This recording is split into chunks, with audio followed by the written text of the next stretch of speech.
Hello everybody, welcome back. Big shout out to everyone who likes, shares, comments and subscribes, and big thank you to KR Couriers for all your support.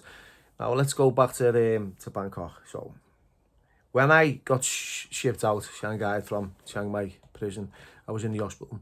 I blagged it. I'd seen the embassy. I told them that, you know, from this injury that I had on my side, that I needed medication, I needed some kind of like hospital treatment. You know, there was no pain. I was just trying to blag some medication. That's all it was about. I was on the graft for a few tablets because I couldn't face reality. I couldn't cope with the prison, and I just wanted to just be in a narcotic stupor, like 24/7. So they took me to hospital. I had surgery that was really unnecessary. Once the surgery was complete, the surgeon came up to me and said, "Look, there was nothing really wrong with you. We put a gauze on the side of your stomach where your intestines had come through. You know, there was already one there. We didn't really need to take it off. So, you know, you probably got a little bit of pain from somewhere else. Or because of probably the muscle knitting together and stuff. So that's where the pain is." I said, "Okay, can you give me some medication?" "Yeah, we'll give you some tramadol and something to help you, you know, relax, some Valium." And that was it. That's all I wanted, you know. I'd nearly kill myself just to get some drugs in me. In the hospital, I've got this gauze on me. Tried to escape from the Aussie. You know, I was there for about 10 days. I used to get out of bed 10 o'clock at night, walk down the stairwell and have a cigarette. You know, one morning, you know, I was on the stairwell. I walked right down to the bottom of the stairwell. The exit door was open. I looked out and there was people out there on the grass, you know, with blankets on the floor, having picnics. Families, you know, visitors coming to see, you know, members who were in the hospital. Because it wasn't a prison hospital, it was just a local hospital.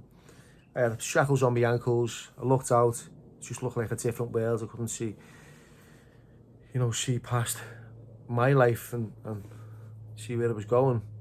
Because I was just going back to a dark place. So everything was all bright. And I plotted up in my own head that I was going to get off. You know, at least to the shop. That's what I wanted to do. I wanted to go to the shop, get some cigarettes, go to the chemist next door and buy a box of tramadol. And that was the plan. I got 1,000 baht off Catherine, the missionary. She came to see me. Told her that I needed some money to buy some fruit because they used to come round giving out fruit. And, you know, she gave me 1,000 baht. That was a lot of money, really, 20 quid. So I get up, out of bed, the screws, you know, the guys, they never came to see you, you know, until the end of the day. They came in the morning, "Hello," and then they came back 12 hours later. So you're left to your own devices. You got these shackles on there, not really that concerned. They're sitting at the end of the hallway, watching the phone, doing what they're doing, reading a book, placing a bet. I goes down these stairs, opens the exit door. I've got some like bandages around these shackles because the nurses didn't want like the noise to disturb other patients. I've got the sarong on, hiding it. Yeah? So out this exit door and march over to the shop. Now, goes out the gate, panicking. I'm fucking panicking. The fear's all over me. Looking to the left, looking to the right, thinking, you know, I'm on one of you. This is really like going over your boundaries. Gets over the road, walks in the shop, gets a little bottle of whiskey, some packet of crumb tip cigarettes. Like just still looking behind me. My eyes are down everywhere, loads of fear. Gets what I need, gets out, goes into the chemist next door. I'm looking fucking like I've just landed from another planet. My head's all over the place. I've got a net on me like a bed pack. I've got this sarong on. I'm sweating, right? And I'm standing in front of this chemist, and I said, "Gives a box of tramadol." A box here, a big box, like about 500 in them. And about 450 baht. Gets these tablets, shoves them down me sarong, right? And I'm marching back to the hospital. Gets in, fucking relief. Lights the birthday. Goes back upstairs, in the bed, popping these tablets. Boop, boop, happy days, this is it. Now, while I'm under this, like the influence of these tramadol, which is that speedy and horrible, you can't poo or nothing because you're constipated, I'm plotting up in my head, I'm going to get off, going to escape, I'm going to leave Thailand and get to Burma or Laos somewhere. Myanmar it's called.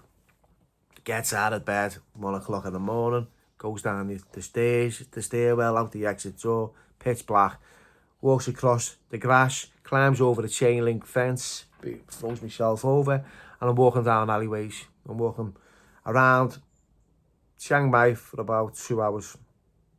I'm scratching my head. Dogs are barking, loads of stray dogs all over the gaff, and I'm wondering what I'm going to do. I'm thinking to myself, what the fuck, lad, you're a dickhead, you need to get back.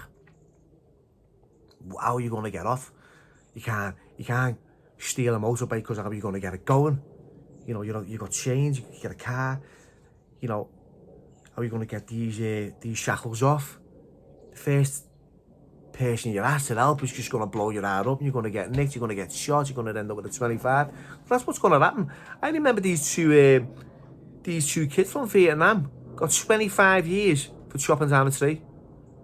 I shit you not, 25 years for chopping down one of the king's trees, right? I've seen a Swedish kid get a 25 years sentence for spray painting all over the king's face on a poster. 25 long ones. They're not messing about over there. Drugs and that, they just give you a crazy... You go to court, you come back with 99 years. Some people are happy with that. So I'm thinking, I'm going to get 25 years, I'm going to get shot, I'm going to get... I'm going to get put to bed here. So I made, the right decision to go back.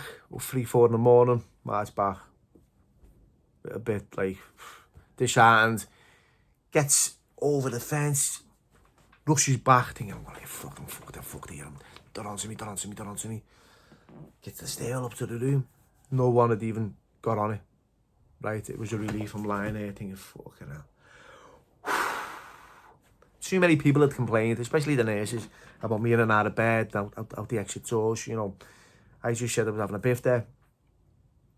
The very next day, I get taken to Bangkok Central from Chiang Mai prison, right? They picked me up, still in my pajamas, no sandals on, shackles on, put me in the back of this bus, took me 1,000 kilometers to Bangkok. Now Bangkok is, you know, it was a different prison. Now, I landed in Bangkok. I've talked about a few, you know, initial experiences in Bangkok, but it was full of Nigerians and Ghanaians and Tanzanians. You know, there was a lot of Africans in there. A lot.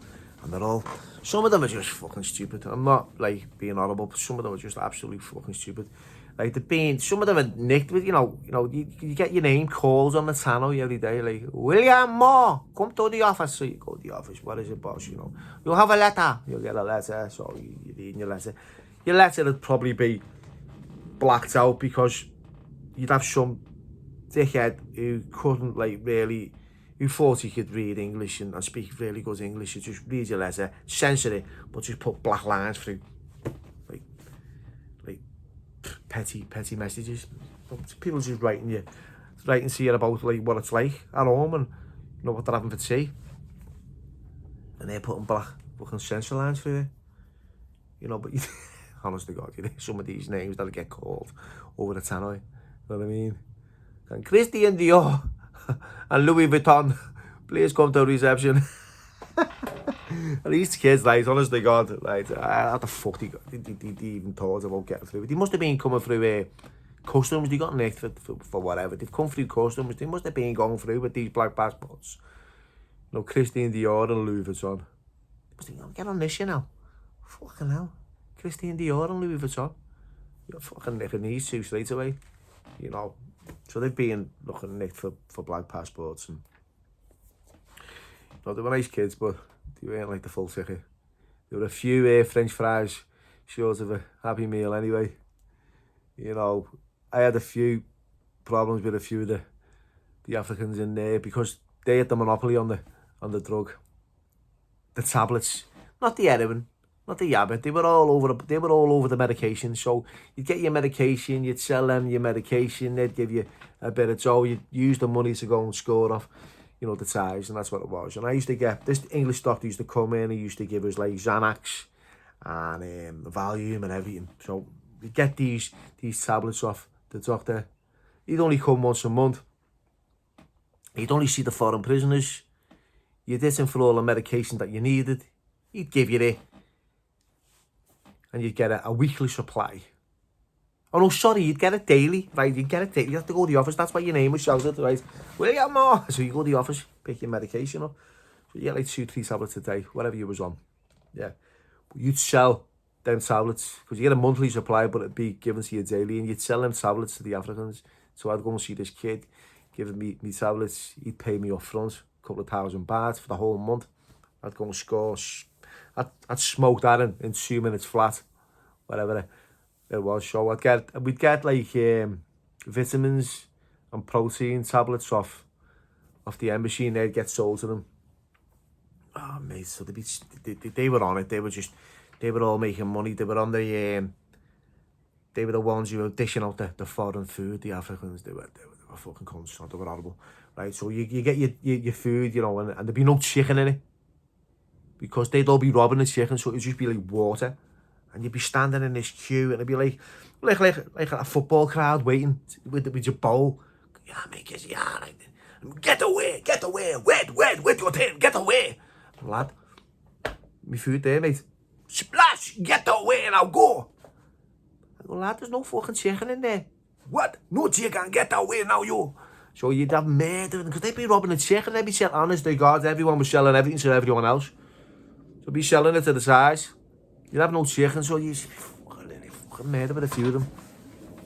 But yeah, this proper shit bags, like, you know what I mean? I was in a pad with a few of them.